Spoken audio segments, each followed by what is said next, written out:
और आपने प्रभु सृष्टि को केवल बनाया नहीं है, आप सृष्टि को चला भी रहे हैं और चलाने के साथ साथ आप सृष्टि को नया भी कर रहे हैं, आप रिन्यू कर रहे हैं इस सृष्टि को। हम आपका धन्यवाद करते हैं, चाहते हैं पिता परमेश्वर आपकी एक एक योजना जो आपने उत्पत्ति से शुरू की है, प्रकाशित वाक्य तक आप ही की योजनाएं पूर्ण होंगी और सारी बातें जो मनुष्य के द्वारा शुरुआत की है उन सब बातों का अंत होता चला जाएगा, क्योंकि आपका वचन हमें यही बताता है कि मनुष्य की अभिलाषाएं मिटती जाएंगी, उसके कार्य भी मिटते जाएंगे, लेकिन जो युक्ति परमेश्वर करता है वो सर्वदा स्थिर रहेगी। हम धन्यवाद करते हैं क्योंकि आप इस वो पर्सन हैं, आप वो सामर्थ के काम करने वाले प्रभु हैं जो अपनी युक्ति को स्थिर करते हैं और उसे पूर्ण भी करते हैं। आपकी महिमा परंपरा और आपकी सामर्थ महान है, इसके लिए हम आपका धन्यवाद करते हैं। और आपने आपको और उन सब लोगों को जो प्रभु आपके वचन को सुनने के लिए तैयार बैठे हैं आपके हाथों में सौंपते हैं, चाहते हैं आपकी पवित्र आत्मा हमारे जीवन में कार्य करे प्रभु, ताकि ये बातें केवल सुनने के लिए नहीं बल्कि ये बातें समझने और इन पर चलने के लिए हमें बताई जाती हैं, ताकि इन बातों का प्रभाव हमारे जीवन में प्रकट हो और हमारे जीवन से लोग ये बात देख सकें कि हम परमेश्वर को कितना जानते हैं और हमारा परमेश्वर के साथ कैसा संबंध है, और आपका नाम महिमान्वित होने पाए। धन्यवाद के साथ इस प्रार्थना को आपके प्रभु यीशु मसीह के नाम से मांगते हैं, आमीन। सबको जय मसीह की। परमेश्वर का धन्यवाद करते हैं क्योंकि परमेश्वर अनुग्रहकारी और दयालु है और हमारे और आपके जीवन में अपनी सामर्थ को प्रकट करता है। आज हम जो हमारा 3 काइंड्स ऑफ लाइफ के बारे में हमने आपको शुरुआत की है, इसका दूसरा पार्ट मैं आपके साथ शेयर करूंगा, beginning of life cycle on earth.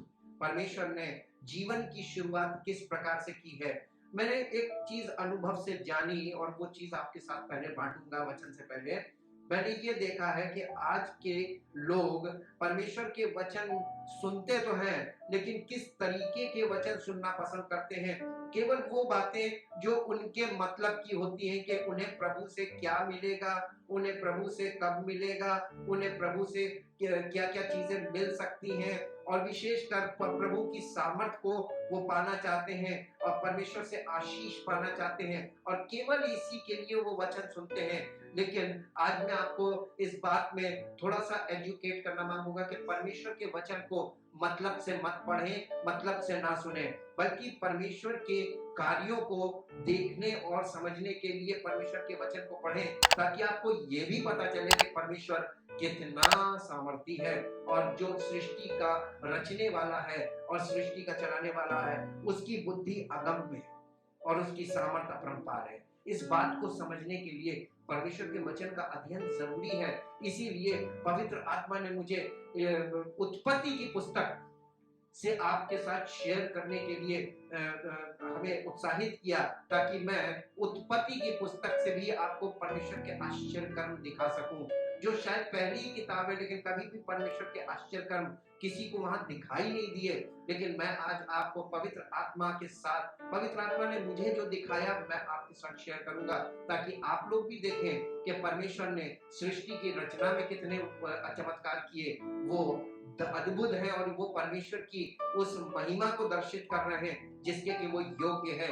Romeo की पत्री उसका 19 अध्याय, ये हमारा आज का की वर्ड्स होगी, ये हमारी शुरुआत होगी यहाँ से कि नए नियम से हम पीछे की तरफ जाते हैं, क्यों हम उत्पत्ति की पुस्तक में गए और किस बात ने हमें उत्पत्ति की ओर प्रेरित किया, इसको हम शेयर करेंगे, जो आपको मिलेगी रोमियो की पत्री पहला अध्याय उसके 19 पद से 21 पद तक हम देखेंगे। और यहाँ पर लिखा हुआ है, इसलिए कि परमेश्वर के विषय का ज्ञान उनके मनों में प्रकट है, क्योंकि परमेश्वर ने उन पर प्रकट किया है उसके अनदेखे गुण, अर्थात उसकी सनातन सामर्थ और परमेश्वरत्व जगत की सृष्टि के समय से उसके कामों के द्वारा देखने में आते हैं। यानी परमेश्वर के अनदेखे गुण, उसकी सनातन सामर्थ और परमेश्वरत्व, यानी पिता पुत्र पवित्र आत्मा, परमेश्वर का जो परमेश्वरत्व है वो मतलब है पिता पुत्र पवित्र आत्मा।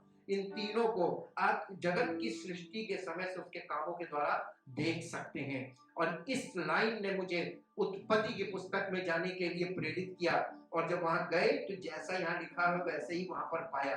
और 21वें पद में लिखा है, इस कारण कि परमेश्वर को जानने पर भी उन्होंने परमेश्वर के योग्य बड़ाई और धन्यवाद ना किया, परंतु व्यर्थ विचार करने लगे, यहाँ तक कि उनका निर्बुद्धि मन अंधेरा हो गया। परमेश्वर को जानने के लिए जरूरी नहीं है कि आप बाइबल को ही पढ़ें। पहली गवाही है वो सृष्टि हमें देती है परमेश्वर के बारे में, लेकिन कभी किसी ने सृष्टि में उस गवाही को ध्यान नहीं दिया जो परमेश्वर के कामों के द्वारा प्रकट हो रही है। इसलिए आइए चलते हैं उत्पत्ति की पुस्तक में, उसके पहले अध्याय के 3 पद को मैं आपके साथ पढ़ूंगा। और यहाँ पर लिखा हुआ है कि जब परमेश्वर ने कहा उजियाला हो तो उजियाला हो गया। सवाल मेरा ये है कि परमेश्वर ने कहा उजियाला हो और उजियाला हो गया, लेकिन ये उजियाला हो कैसे गया जबकि सूरज चांद तारे इनकी सृष्टि परमेश्वर ने उत्पत्ति की पुस्तक पहले अध्याय के 14 और 15 पद में ये ज्योति पिंड बनाए थे। तो क्वेश्चन ये उठता है कि यहाँ पर परमेश्वर ने कहा उजियाला हो और उजियाला हो गया, तो बिना सूरज चांद तारे के उजियाला कैसे हो गया? क्या ये आश्चर्यकर्म नहीं था? जी हाँ, ये भी एक बहुत बड़ा आश्चर्यकर्म है। जब प्रभु यीशु मसीह इस धरती पर आए तो उन्होंने कहा जगत की ज्योति मैं हूं। इसका मतलब वो उजियाला कौन था, ये आपको समझने की जरूरत है। उत्पत्ति की पुस्तक पहले अध्याय के 14वें पद में आएंगे, जहां सूरज चांद तारे बनाए परमेश्वर ने। फिर परमेश्वर ने कहा दिन को रात से अलग करने के लिए आकाश के अंतर में ज्योतियां हो, और वे चिन्हों और नियत समयों और दिनों और वर्षों के कारण हो। ज्योति पिंड बनाए काहे के लिए थे? ज्योति पिंड बनाए थे, उसका जो मेन पर्पस था वो परमेश्वर के वचन में उत्पत्ति की पुस्तक में साफ साफ लिखा हुआ है। वो ये कि वे चिन्हों और नियत समयों और दिनों और वर्षों के कारण हो। आज आप देखिए जिस संसार में हम रह रहे हैं, इस संसार में ये सूरज चांद तारे ये ज्योति पिंड है, लेकिन सबसे ज्यादा इसका इस्तेमाल काहे में हो रहा? चिन्ह के रूप में। जब आप परमेश्वर के वचन में देखते हैं, अंत की भविष्यवाणियों को देखते हैं, यीशु मसीह के पुनरागमन से पहले की जो बातें लिखी हैं वहां पर यही चिन्ह दिए गए हैं। सूर्य ग्रहण, चंद्र ग्रहण और तारों का गिरना और तारों का नष्ट होना, तारों की दिशा बदलना, ये सब चीजें ये चिन्ह हैं। और यीशु मसीह ने कहा आकाश में अजीब अजीब चिन्ह दिखाई देंगे, ये भौगोलिक घटनाएं होंगी। और ये भौगोलिक घटनाएं ये उत्पत्ति में ही परमेश्वर ने बनाते समय कह दिया था कि ये चीजें चिन्ह का काम करेंगी। और किसी ने आज तक इन बातों पे ध्यान नहीं किया कि सूरज चांद तारे परमेश्वर ने ज्योति तो वो दे ही रहे हैं, लेकिन सबसे मुख्य उसका जो रीजन था वो ये था कि ये चिन्ह का काम करेंगे और नियत समयों और दिनों और वर्षों का। और आपको मालूम है कैलेंडर कहाँ से बनता है? 2 प्रकार के कैलेंडर संसार में पाए जाते हैं, एक होता है लूनर कैलेंडर और दूसरा सोलर कैलेंडर। लूनर कैलेंडर का मतलब होता है वो कैलेंडर जो चांद के द्वारा गणना करके बनाया जाता है, चांद के हिसाब से चलता है। और वो सब जातियों के पास अपने अलग अलग लूनर कैलेंडर हैं। और एक यूनिवर्सल कैलेंडर जिसको हम इंग्लिश कैलेंडर बोलते हैं वो सोलर से है, वो सन से चलता है, सूर्य के द्वारा बना हुआ है। इसलिए पूरे संसार में 2 प्रकार के कैलेंडर भी पाए जाते हैं। और सूर्य के हिसाब से ही घड़ी का सिस्टम है, घड़ी काम करती है सूर्य के हिसाब से। और सबसे पहली घड़ी सूरज घड़ी ही बनी थी, ये समय के लिए बनाया गया था। और ये ज्योति पिंड का सबसे मुख्य उद्देश्य बनाने का यही था। परमेश्वर बिना सूरज चांद तारों के भी ज्योति पैदा कर सकता है, और उसने करी थी और फिर करेगा। परमेश्वर बहुत सामर्थी है। उसके आश्चर्य कर्मों को आप यहाँ पर देखिए। लूका रचित सुसमाचार उसके 21 अध्याय के 25 और 26 पद को पढ़ेंगे। लूका रचित सुसमाचार उसके 21 अध्याय के 25 और 26 पद में इस प्रकार से लिखा हुआ है। मैं आपके साथ इसको पढ़कर शेयर करूंगा ताकि आपको पता चले कि परमेश्वर का वचन चाहे पुराना नियम हो चाहे नए नियम हो, सब जगह से परमेश्वर की ही बातें बताता है। 21 अध्याय के 25 और 26 पद में इस प्रकार से लिखा है, सूरज और चांद और तारों में चिन्ह दिखाई देंगे और पृथ्वी पर देश देश के लोगों को संकट होगा जैसा कि आज प्रकट है। मनुष्य के पुत्र के पुनरागमन की ये चिन्ह है। और क्योंकि वे समुद्र के गरजने और लहरों के कोलाहल से घबरा जाएंगे, देश देश के लोग भय के कारण और संसार पर आने वाली घटनाओं की बाट देखते देखते लोगों के जी में जी ना रहेगा, क्योंकि आकाश की शक्तियां हिलाई जाएंगी। तब वे मनुष्य के पुत्र को सामर्थ और बड़ी महिमा के साथ बादल पर आते देखेंगे। यहाँ पर साफ साफ आप देख सकते हैं कि जो ज्योति पिंड बनाए थे उनका यहाँ पर चिन्ह के रूप में परमेश्वर ने हमें और आपको चिन्ह दिखाया है। और वो ज्योति पिंड से, चाहे आप बाइबल को ना समझते हो, लेकिन ये ज्योति पिंड के बारे में आपको न्यूज चैनल्स पर बहुत बातें सुनने को मिलेंगी। और ये बातें परमेश्वर के वचन में लिखी है, इसीलिए वहां से प्रकट की जा रही हैं कि इसका ऐसा होगा, इसके बाद ऐसा होगा। लूका रचित सुसमाचार उसके 12 अध्याय के 54 से 56 पद तक पढ़ेंगे। लूका रचित सुसमाचार उसके 12 अध्याय के 54 पद से 56 पद तक आपके साथ पढ़ना चाहूंगा। लूका रचित सुसमाचार 12 अध्याय उसके 54 पद से ऐसा लिखा हुआ, समय के लक्षण। उसने भीड़ से भी कहा, यीशु मसीह ने भीड़ से भी कहा, जब तुम बादल को पश्चिम से उठते देखते हो तो तुरंत कहते हो कि वर्षा होगी और ऐसा ही होता है। और जब दक्षिणी हवा चलती देखते हो तो कहते हो कि लू चलेगी और ऐसा ही होता है। हे कपटियों, तुम धरती और आकाश के रूप रंग में भेद कर सकते हो, परंतु इस युग के विषय में क्यों भेद करना नहीं जानते?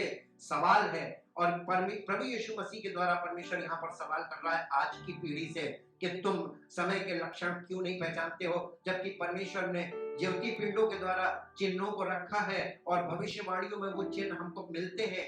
दूसरा है उत्पत्ति की पुस्तक पहला अध्याय उसका 5वां पद। उत्पत्ति की पुस्तक के पहले अध्याय का 5वां पद यहाँ पर लिखा हुआ है, और परमेश्वर ने उजाले को दिन और अंधियारे को रात कहा, तथा सांझ हुई फिर भोर हुआ, इस प्रकार पहला दिन हो गया। आपने इसको बहुत बार पढ़ा होगा, 1000 बार पढ़ा होगा, बार बार पढ़ा होगा, लेकिन आपने इसमें उस आश्चर्य कर्म को नहीं देखा जो पवित्र आत्मा के द्वारा जब मैंने इसको देखा तो मुझे यहाँ पर एक आश्चर्य कर्म दिखाई दिया। और यहाँ आश्चर्य कर्म क्या है मालूम है? आप कभी भी ध्यान दे के देखिए कि उत्पत्ति की पुस्तक के शुरुआत में इस पहले अध्याय के 5 पद में पहली बार यहाँ पर पहला दिन हुआ है। लेकिन ये दिन कैसे हुआ है? यहाँ पर सुबह हुई और शाम हुई। जो चीज नहीं थी वो क्या थी? नो नाइट, कोई रात नहीं थी।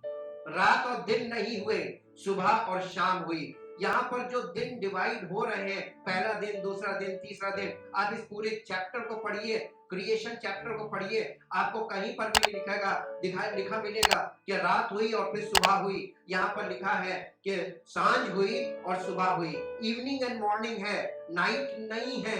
ये भी एक आश्चर्य कर्म है, क्योंकि उस समय पृथ्वी मूव नहीं कर रही थी, घूम नहीं रही थी, थर्मोडायनेमिक्स शुरू नहीं हुआ था। ये शुरू हुआ है उत्पत्ति के 8 अध्याय के 22 पद में। मैं आपके साथ पढ़ूंगा 8 अध्याय का 22 पद। और ये नूह के समय में जब जल प्रलय खत्म हो गया था और जल प्रलय के बाद पृथ्वी ने घूमना शुरू किया, और 8 अध्याय के 22 पद में लिखा है, अब से जब तक पृथ्वी बनी रहेगी तब तक बोने और काटने का के समय, ठंड और तपन, धूप काल और शीतकाल, दिन और रात निरंतर होते चले जाएंगे। इससे पहले न दिन और रात होते थे न कुछ होता था।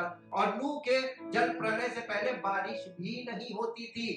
बारिश भी शुरू हुई है तो वो शुरू हुई है नूह के जल प्रलय के समय, और बारिश नहीं होती थी। ये आपको मिलेगा उत्पत्ति की पुस्तक 2 अध्याय और उसके 5 पद में लिखा है कि तब मैदान का कोई पौधा भूमि पर ना था और ना मैदान का कोई छोटा पेड़ उगा था, क्योंकि यहोवा परमेश्वर ने पृथ्वी पर जल नहीं बरसाया था और भूमि पर खेती करने के लिए मनुष्य भी नहीं था। तो भी कोहरा पृथ्वी से उठता था जिससे सारी भूमि सिंच जाती थी। कैसे सिंचती थी? कोहरा जब पृथ्वी पर से उठता था उसी से भूमि सिंचती थी, जल नहीं बरसा था। तभी तो नूह ने जब जल प्रलय की के बारे में लोगों को बताया कि ये जल प्रलय आ रहा है, परमेश्वर जल बारिश के द्वारा इस सृष्टि को नष्ट करेगा, किसी ने विश्वास नहीं किया था, क्योंकि वो जानते भी नहीं थे कि जल प्रलय होता क्या, बारिश होती क्या चीज है। और आज वही दशा है कि परमेश्वर के वचन को लोग बिल्कुल एक्सेप्ट नहीं करते हैं, क्योंकि वो सोचते हैं कि परमेश्वर के वचन में ये सब बातें ऐसे ही लिखी हुई है, लेकिन परमेश्वर जो कहता है वो ही करता है। उत्पत्ति की पुस्तक और प्रकाशित वाक्य की पुस्तक के भी हम आपको कुछ सिमिलैरिटीज दिखाएंगे, जिसमें आपको ये चीजें पता चलेगी कि जो सृष्टि के समय में हो रहा था वो नई सृष्टि में भी वैसे ही होगा। सबसे पहली चीज है आदम और उसकी पत्नी। आप उत्पत्ति में जो चीज शुरुआत देखते हैं, पहला आदम और उसकी पत्नी जो बागे अदन में थे, पहला अध्याय उत्पत्ति के पहला अध्याय के एक पद के 26 और 27 पद में लिखा है कि फिर परमेश्वर ने कहा हम मनुष्य को अपने स्वरूप के अनुसार अपनी समानता में बनाए और वे समुद्र की मछली और आकाश के पक्षियों, घरेलू पशुओं, सारी पृथ्वी पर और सब रेंगने वाले जंतुओं पर जो पृथ्वी पर रेंगते अधिकार रखे। तब परमेश्वर ने मनुष्य को अपने स्वरूप के अनुसार उत्पन्न किया, अपने ही स्वरूप के अनुसार परमेश्वर ने उसको उत्पन्न किया, नर और नारी करके उसने मनुष्यों की सृष्टि की। ये परमेश्वर ने वहां पर पहले आदम को बनाया और शुरुआत कहां से हो रही? पहला आदम और उसकी पत्नी से। और इसी के साथ साथ प्रकाशित वाक्य उसके 21 अध्याय के 9 पद में आएंगे। प्रकाशित वाक्य आखिरी किताब, पहली किताब और आखिरी किताब में कैसे परमेश्वर ने मिला के रखा है कि अगर आप इसको ध्यान दें पवित्र आत्मा की गाइडेंस में, पहले अध्याय के 9 पद में प्रकाशित वाक्य 21 अध्याय और उसके 9 पद में लिखा है, फिर जिन 7 स्वर्गदूतों के पास 7 अंतिम विपत्तियों से भरे हुए 7 कटोरे थे, उनमें से एक मेरे पास आया और मेरे साथ बातें करके कहा, इधर आ, मैं तुझे दुल्हन अर्थात मेमने की पत्नी दिखाऊंगा। यहाँ पर last Adam and his wife, Jesus Christ and his wife, यहाँ पर उसकी पत्नी मालूम है कलीसिया है, वो हम और आप हैं। यहाँ पर वो नई सृष्टि है, ये न्यू क्रिएशन है और यहाँ पर फिर से वही चीज दिखाई दे रही है। उसके बाद पॉइंट नंबर 2 के सूरज, चांद और दिन और रात, उत्पत्ति 1 अध्याय के 5 पद में सूरज यानी रोशनी हुई है और 16 अध्याय में परमेश्वर ने सूरज और चांद तारों को यहाँ पे रखा है। 16 पद लिखे, पहला अध्याय 16 पद, इसमें लिखा था परमेश्वर ने 2 बड़ी ज्योतियां बनाई, उनमें से बड़ी ज्योति को दिन पर प्रभुता करने के लिए और छोटी ज्योति को रात पर प्रभुता करने के लिए बनाया और तारागण को भी बनाया। परमेश्वर ने ज्योति पिंड बनाए, लेकिन 5वें पद में उत्पत्ति के पहले अध्याय के 5वें पद में उसने कहा उजियाला हो, और परमेश्वर ने उजियाले को दिन और अंधियारे को रात का, तब सांझ हुई फिर भोर हुआ, इस प्रकार पहला दिन हो गया। यहाँ पर देखिए रात नहीं है, सांझ हो रही है, भोर हो रही है, उजियाला है, ज्योति पिंड नहीं है। और अब हम प्रकाशित वाक्य में चलते हैं और प्रकाशित वाक्य के 22 अध्याय के 5 पद में देखें वहां पर क्या लिखा हुआ है। 22 अध्याय उसके 5 पद में यहाँ पर परमेश्वर के वचन में इस प्रकार से लिखा हुआ है कि फिर रात ना होगी और उन्हें दीपक और सूर्य के उजाले की आवश्यकता ना होगी, क्योंकि प्रभु परमेश्वर उन्हें उजाला देगा और वे युगान युग राज्य करेंगे। ये नई सृष्टि है, वो क्रिएशन था और अब ये न्यू क्रिएशन है जिसे आप रीजनरेशन मान सकते हैं। और उत्पत्ति की पुस्तक में 3 अध्याय के 22 पद में आपको एक चीज मिलती है जो उसके बाद पूरे परमेश्वर के वचन में कहीं नहीं मिलती, और वो ये है कि फिर यहोवा परमेश्वर ने कहा मनुष्य भले बुरे का ज्ञान पाकर हम में से एक के समान हो गया है, इसलिए अब ऐसा ना हो कि वो हाथ बढ़ाकर जीवन के वृक्ष का फल भी तोड़कर खा ले और सदा जीवित रहे।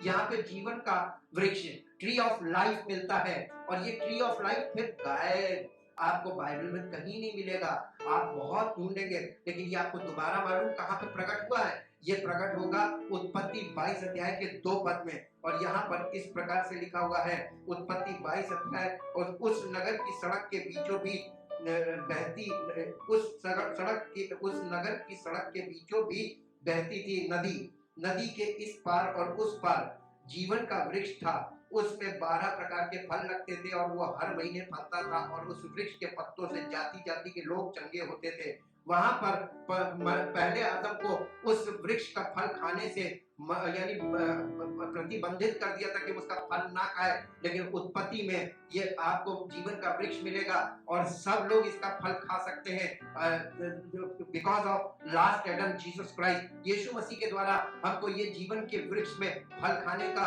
अधिकार मिल रहा है और ये न्यू क्रिएशन है। और इसका चौथा पॉइंट है कि वहां पर पहले आदम को श्राप मिला।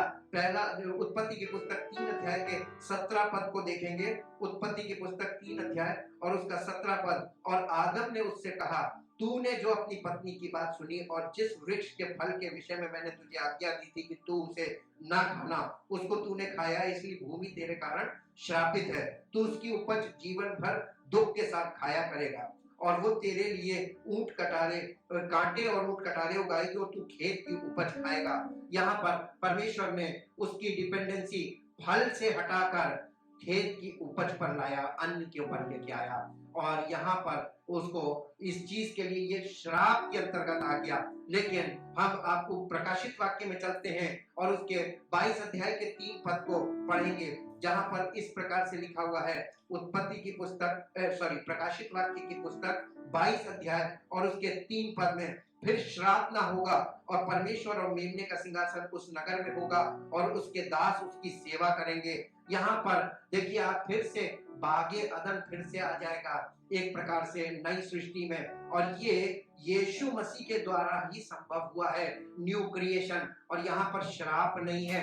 मसीह में जब आप आ जाते हैं तो आप श्राप से छुड़ा लिए जाते हैं। और 5वां पॉइंट है कि शैतान आपको वहां पर, जैसे उसने शैतान ने पहले आदम को पीड़ा दी थी, उत्पत्ति की पुस्तक उसके 3 अध्याय के पहले पद में इस प्रकार से लिखा हुआ है, पर यहोवा परमेश्वर ने जितने बने हुए पशु बनाए थे उन सब में सर्प धूर्त था। उसने स्त्री से कहा, क्या सच है कि परमेश्वर ने कहा कि तुम इस वाटिका के किसी वृक्ष का फल ना खाना? वहां पर वो शैतान जो है वो स्त्री को भरमाने के लिए आ गया, उसको परेशानी में डालने के लिए आ गया। लेकिन आप प्रकाशित वाक्य में जब आते हैं 20 अध्याय का 10 पद देखेंगे, प्रकाशित वाक्य 20 अध्याय और उसका 10 पद, यहाँ पर इस प्रकार से लिखा, उनका भरमाने वाला शैतान आग और गंधक की उस झील में, जिसमें वो पशु और झूठा भविष्यवक्ता भी होगा, डाल दिया जाएगा और वे रात दिन युगान युग पीड़ा में तड़पते रहेंगे। शैतान हमेशा के लिए उसका अंत कर देगा। ये प्रभु यीशु मसीह की सामर्थ्य है जो परमेश्वर ने उसके द्वारा हमारे और आपके लिए प्रकट की है। और पुरानी पृथ्वी जो है वो उसको जो है परमेश्वर ने फ्लड के द्वारा, उस जल प्रलय के द्वारा उस पृथ्वी का नाश किया। लेकिन फ्लड मालूम है, the old earth punished through flood, यानी पुरानी सृष्टि जो थी उसको जल प्रलय के द्वारा उसको पनिशमेंट मिला, उसका न्याय किया परमेश्वर ने। उत्पत्ति 7 अध्याय उसके 12 पद में ऐसे ही लिखा हुआ है। उत्पत्ति 7 अध्याय और उसके 12 पद में यहाँ पर लिखा हुआ है कि और वर्षा 40 दिन और 40 रात निरंतर पृथ्वी पर होती रही। यानी जल प्रलय के द्वारा परमेश्वर ने उस समय की सृष्टि को वहां पे पनिश किया था और उसमें जितना उसको बचाना था उसने बचाया था। नूह और उसके साथ बहुत से हर प्रकार के जीव जंतु सब उसने बचा भी लिए थे, केवल नष्ट नहीं किया था, बचाया भी था। बचाया थोड़ा था, नष्ट ज्यादा हुआ था, क्योंकि ज्यादा लोग परमेश्वर से और उसकी बातों से दूर भागते थे। उनका मन परमेश्वर की बातों में नहीं लगता था। ठीक वैसे ही आज भी है। अब परमेश्वर क्या कर रहा है? The new earth purified through fire. अब ये जो पृथ्वी है जिसको वो रिन्यू करेगा, वो आग के द्वारा रिन्यू की जाएगी। और ये आपको मिलेगा दूसरा पत्रस की पत्री, दूसरा पत्रस उसका अध्याय है 3 और उसके 6 से 12 पद में। 3 अध्याय उसके 6 से 12 पद में इस प्रकार से लिखा हुआ है,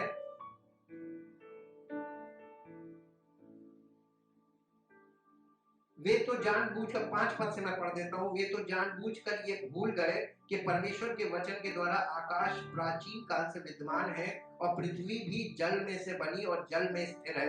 इसी कारण उस युग का जगत जल में डूबकर नष्ट हो गया, पर वर्तमान काल के आकाश और पृथ्वी उसी वचन के द्वारा इसलिए रखे गए हैं कि जलाए जाएं, और ये भक्तिहीन मनुष्यों के न्याय और नष्ट होने के दिन तक ऐसे ही रखे रहेंगे। हे प्रियो, ये बात तुमसे छिपी न रहे कि प्रभु क्या एक दिन 1000 वर्ष के बराबर और 1000 वर्ष एक दिन के बराबर है। इसलिए हमें और आपको परमेश्वर के वचन को पवित्र आत्मा की गाइडेंस में जाकर देखने और समझने की जरूरत है, क्योंकि सब कुछ इसमें है। प्रभु का दिन, जो 10वें पद में लिखा हुआ है, प्रभु का दिन चोर के समान आ जाएगा। उस दिन आकाश बड़ी हड़बड़ाहट के शब्द से जाता रहेगा और तत्व बहुत ही तप्त होकर पिघल जाएंगे और पृथ्वी और उस पर के काम जल जाएंगे। जबकि ये सब वस्तुएं इस रीति से पिघलने वाली है, तो तुम्हें पवित्र चाल चलन और भक्ति में कैसे मनुष्य होना चाहिए और परमेश्वर के उस दिन की बाट किस रीति से जोड़ना चाहिए और उसके जल्द आने के लिए कैसा यत्न करना चाहिए, जिसके कारण आकाश आग से पिघल जाएंगे और आकाश के गण तब बहुत ही तप्त होकर गल जाएंगे। ये प्योरिफिकेशन का काम हो रहा है। वो पहले पनिशमेंट से उसने नष्ट किया और प्योरिफिकेशन से उसको, जो चीजें, यानी आग क्या करती है, आग जजमेंट का काम करती है, सारी चीजों को वो जलाती है, लेकिन आग में जो चीजें नहीं जलती, मैं एक धातु को जानता हूं कि वो है सोना। जब वो आग में डालेंगे तो वो कुंदन बन जाता है। परमेश्वर अपने लोगों को आग में कुंदन बनाएगा और जितने लोग परमेश्वर के नहीं है, पवित्र आत्मा के अनुसार नहीं चल रहे होंगे, वो इसी में भस्म होकर नष्ट हो जाएंगे। प्रकाशित वाक्य 21 अध्याय के पहले पद में लिखा हुआ है, फिर मैंने नए आकाश और नई पृथ्वी को देखा, और क्योंकि पहला आकाश और पहली पृथ्वी जाती रही और समुद्र भी ना रहा। ये नई सृष्टि में परमेश्वर इस सृष्टि को रिन्यू भी कर रहा है और हमारी जिंदगी को भी नया बना रहा है।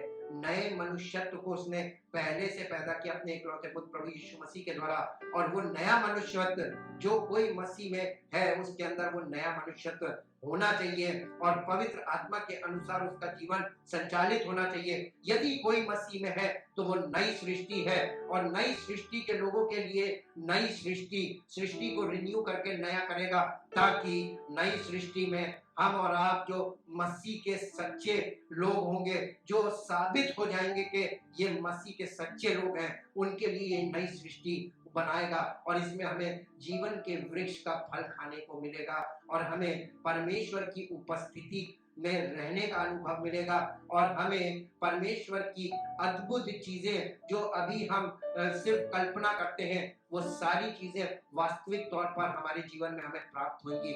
ये क्या अच्छी बात नहीं है? ये हमारे लिए आशा की बात है। लास्ट में ये बताना चाहता हूँ, इस साइकिल में, the beginning of life cycle में सबसे मुख्य जो बात सीखने वाली थी कि मनुष्य ने ये जो मानव जीवन की शुरुआत है सृष्टि पर, परमेश्वर ने सब कुछ परफेक्ट तो बनाया था, लेकिन चूंकि मनुष्य एक ऐसा प्राणी जिसने जो डी जनरेशन में चला गया, जो पतन की अवस्था में चला गया, और पतन की अवस्था में चले जाने के कारण इसने सृष्टि के साथ जो नहीं करना था वो करना शुरू किया, जिसका आज हम और आप भुगतान भुगत रहे हैं, जिसका रिजल्ट आज हमारे सामने है। जबकि परमेश्वर ने जो प्लांट लाइफ थी, जो अनकॉन्शियस पार्ट ऑफ लाइफ था, यानी वेजिटेशन, प्लांट्स, ये परमेश्वर ने मनुष्य के लिए रखा था और ये मनुष्य पर निर्भर करते हैं और मनुष्य इन पर निर्भर करता है, क्योंकि हमारा भोजन भी प्लांट है, हमें फल भी प्लांट से मिलता है और हमें मेडिसिन भी प्लांट से मिलती है। ये हमारी सृष्टि पर ऊर्जा का स्रोत है, ये ऑक्सीजन के जनरेटर्स हैं, जीवन की उत्पत्ति इसमें से हमारे लिए जीवन मिल रहा है, जो सांस हम ले रहे हैं ये वनस्पति से आती है।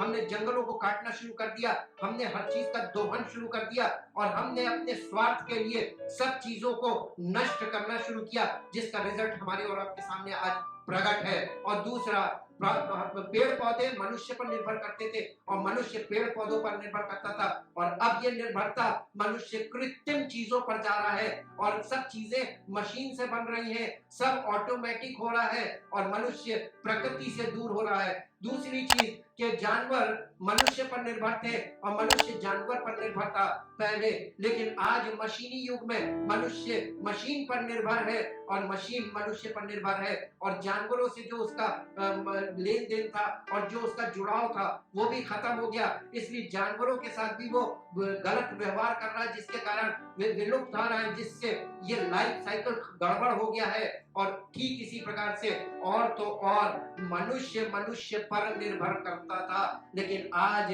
मनुष्य स्वार्थी हो गया है और वो अपने अपने आप में सक्षम होना चाहता है कि हमें किसी दूसरे मनुष्य का साथ ना लेना पड़े, हमें किसी की मदद ना लेनी पड़े। लेकिन आपको मालूम है, परमेश्वर ने मनुष्य को और सारी सृष्टि को और हर एक चीज को इंटरडिपेंडेंट रिलेशनशिप में रखा है। इंटरडिपेंडेंट का मतलब म्यूचुअल डिपेंडेंसी, एक दूसरे पर आधारित होना। और अगर ये वाला विचार और ये वाला व्यवहार आपके अंदर से खत्म हो गया तो ये समझ लीजिए ये विनाश का स्पष्ट चिन्ह है, क्योंकि कोई भी व्यक्ति अकेले कुछ नहीं कर सकता।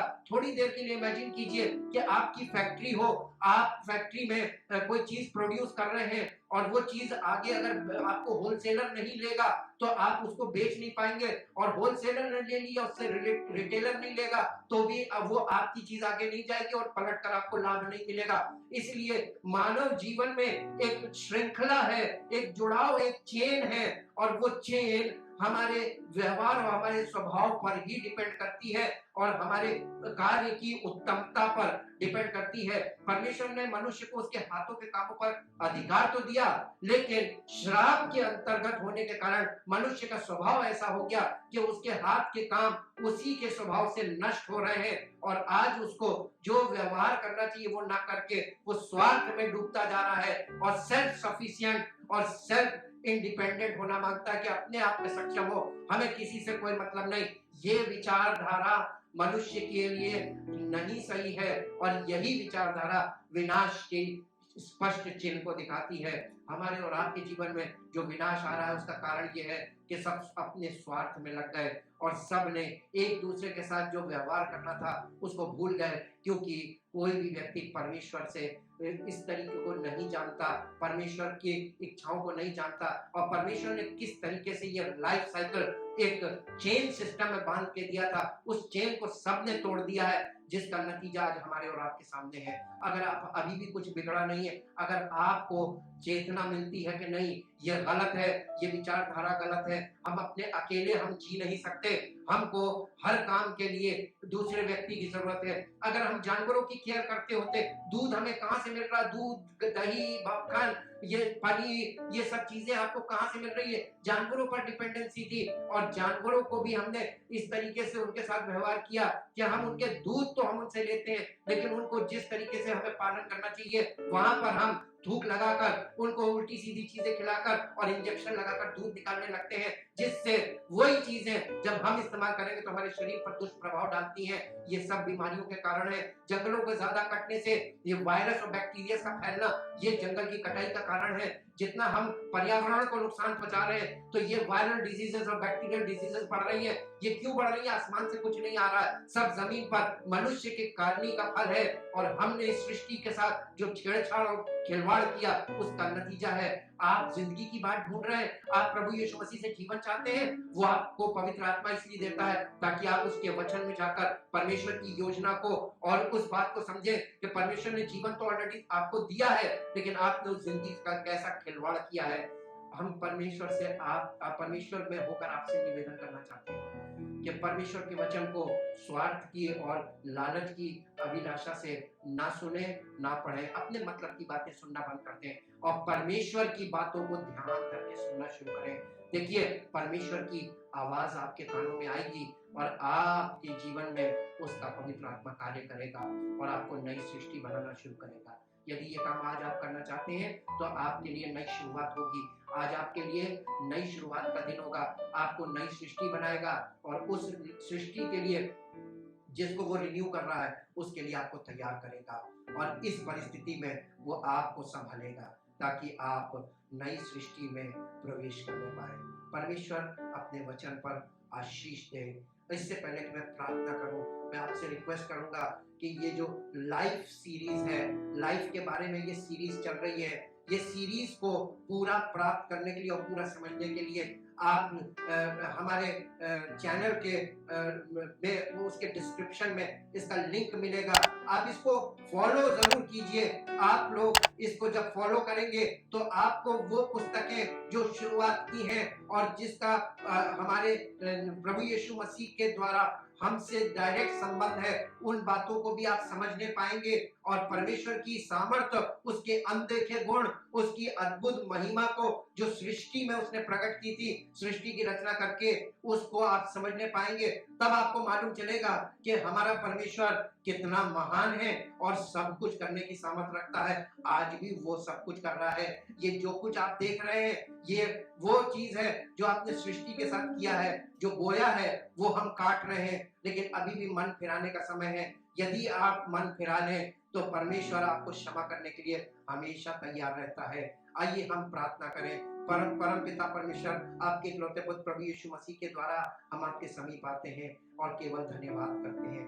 हे पिता परमेश्वर, हमको धीरे धीरे ये बात अनुभव में आ रही है कि आपको बताने की कुछ जरूरत नहीं, क्योंकि आपको तो वो भी मालूम है जो हमें नहीं मालूम है, और भविष्य में भी जो होने वाला है वो भी आपको मालूम है जो हमें नहीं मालूम है, और वर्तमान में जो हमारे जीवन में घटित हो रहा है ये आपको मालूम है कि क्यों हो रहा है जो हमें नहीं मालूम है। चाहते हैं पिता परमेश्वर, सब वचन के सुनने वालों पर और जो इस वीडियो के द्वारा स्टडी करते प्रभु, उनके जीवन में पवित्र आत्मा की सामर्थ प्रकट हो और पवित्र आत्मा का प्रकाश उनके मनों में प्रकट हो और उनका जीवन आपकी महिमा का कारण बने। और सारा आदर सारी महिमा इस प्रार्थना को आपके इकलौते पुत्र प्रभु यीशु मसीह के नाम से मांगते हैं, आमीन।